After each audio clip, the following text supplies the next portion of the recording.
यो question class 12 business mathematics application of डेरिवेटिभबाट लिएको हो।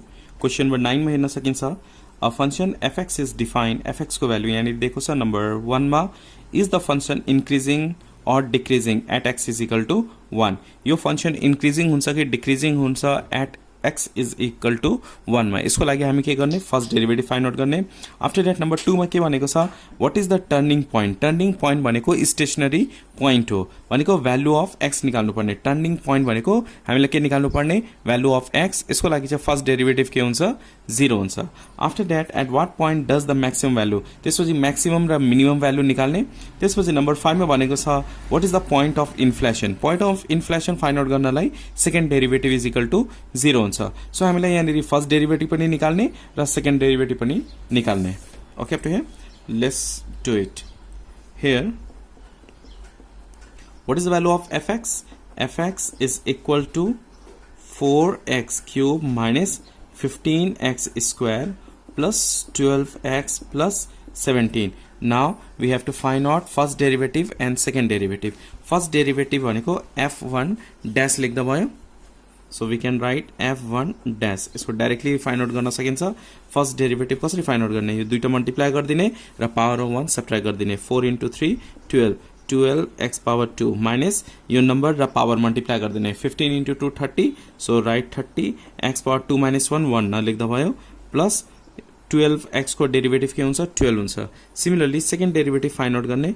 सेकेन्ड डेरिवेटिभ फाइन्ड आउट गर्दा डबल डैश दिने is equal to 12 into 2 24, so 24x 2 minus 1 1 power नलेख्ने, माइनस 30x को डेरिवेटिभ के हुन्छ, 30 हुन्छ।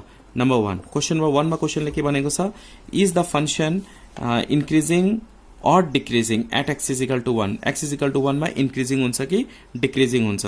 So we can write at x is equal to 1।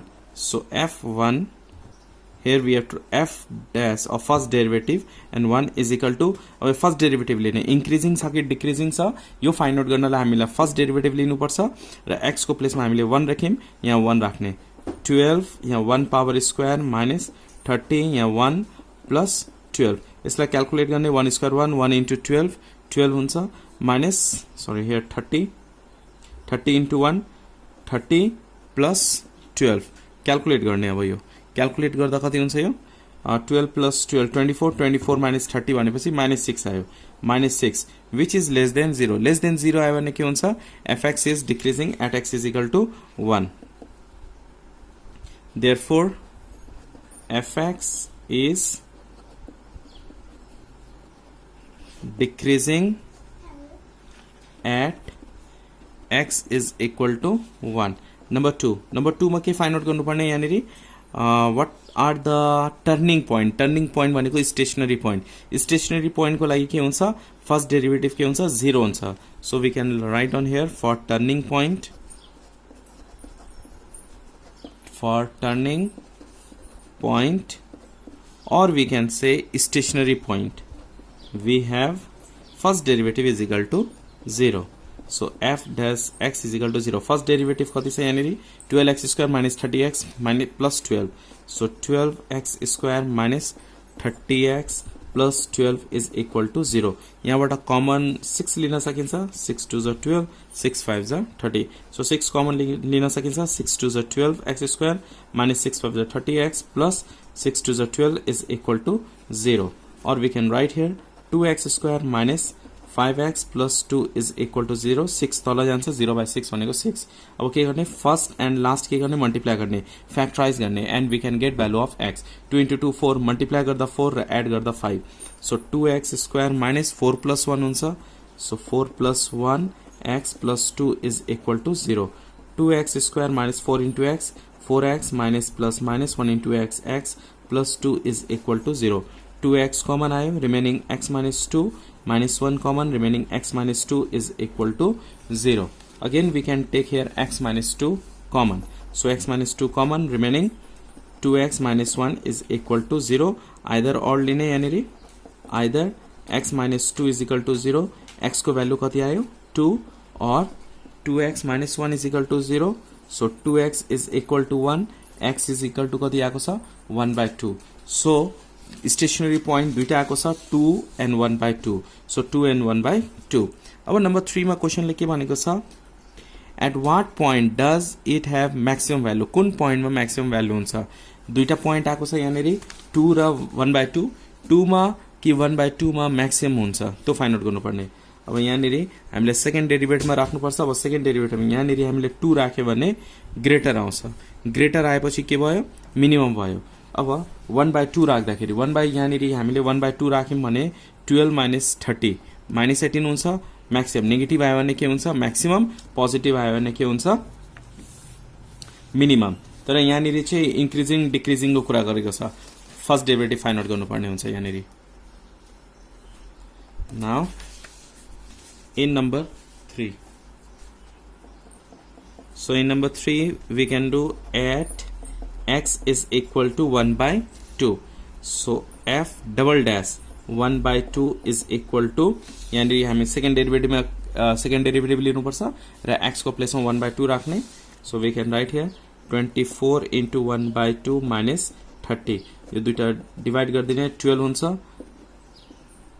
so we can write here 12 minus 30 is equal to minus 18 which is less than 0 therefore less than 0 आयो भने के भन्ने fx is maximum or fx is max at x is equal to 1/2 1/2 हुँदाखेरि के हुन्छ fx is maximum number again at x is equal to 2 2 हुँदाखेरि के हुन्छ अब सेकेन्ड डेरिभेटिभ में राख्ने इन द प्लेस अफ 1/2 को प्लेस में 2 राख्ने इज इक्वल टू यहाँ सेकेन्ड डेरिभेटिभ में के छ 24 x को प्लेस में 2 राख्ने so we can write here 24 into 2 minus 30 calculate गर्ने यो क्याल्कुलेट 24 into 2 48 minus 30 48 minus 30 भनेको 18 which is greater than 0 greater than 0 आयो भने के हुन्छ मिनिमम हुन्छ therefore fx has minimum value at x is equal to this or fx is minimum at x is equal to 2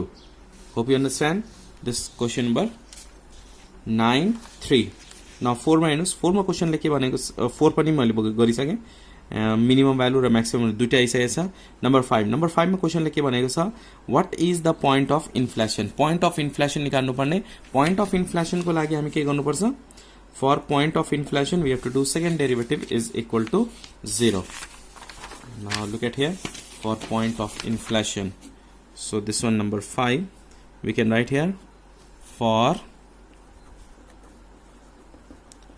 point of